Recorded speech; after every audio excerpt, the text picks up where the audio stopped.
Naniniwala ang prosecution team ng Kamara na humahanap lang ng buta si Vice President Sara Duterte para maibasura ang impeachment case laban sa kanya. Para sa detalye live mula sa Kamara, nasa frontline ng balitang yan si Camille Samonte. Camille, ano ba ang bagong pahayag ng mga prosecutors dyan?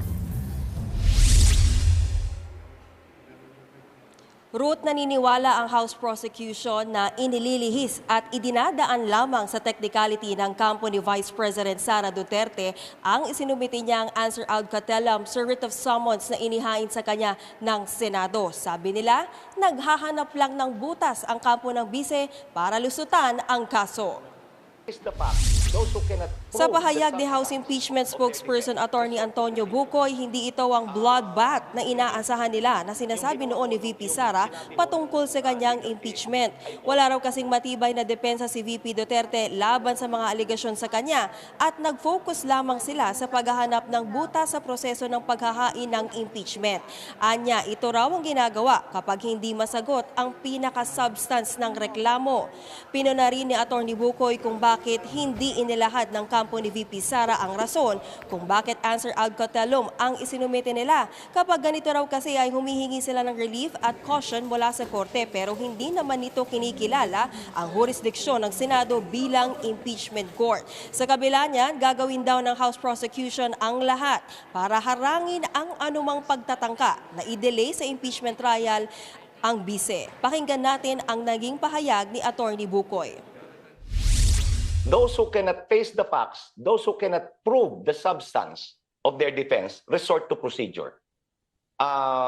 Hindi yung ginawa ho yung sinabi ho nung legal team ay all conclusions. Ang gusto namin factual and legal basis. Wala ho yun sa sagot eh. Paano? So saan ang direksyon natin?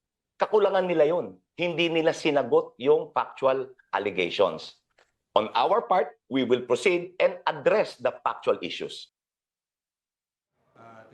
Iginiit nga ni Attorney Bucoy na dapat hintayin na lamang ng Ombudsman na yung impeachment proceedings bago itong magsagawa ng investigasyon laban sa bise. Dapat daw kasing mabigyan ng pagkakataon na malitis ang bise at maipresenta sa korte yung mga ebidensya sa mga aligasyon na ibinabato laban sa bise. Ruth?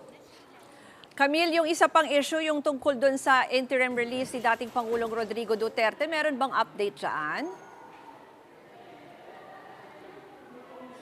Yes, Ruth, kakalabas nga lamang itong dokumento mula sa ICC kung saan hinihimok nga ng Office of the Prosecutor ang International Criminal Court na tanggihan ang kahilingan ni dating Pangulong Rodrigo Duterte para nga sa interim release o pansamantalang paglaya. Giit ng prosecutors, kailangan pa rin na manatili sa detention si Duterte para nga matiyak ang kanyang pagdalo sa mga paglilitis at hindi rin siya makahadlang o malagay sa panganib yung investigasyon at hindi na rin gawin ang mga katulad na krimen nga na inaakusa sa kanya. Inilahad din ng prosecution na nananatili ang impluwensya ng dating Pangulo at malakas na network sa politika at mga international na koneksyon na maaring magbigay dakan sa kanya na makagambala sa paglilitis o takutin ang mga testigo. Binigyan din ng prosecutors na ang kanyang kasaysayan ng paghikayat sa mga extrajudicial killings at lantarang pagsuway sa ICC ay na-flag din na bilang mapanganib. Ruth. Yan po ang Express Report ni Camille Samonte. Mga kapatid, Ruth Cabalco, para sa mabilis na pasada ng mga balitang dapat niyong malaman, mag-follow at mag-subscribe sa social media pages ng News 5.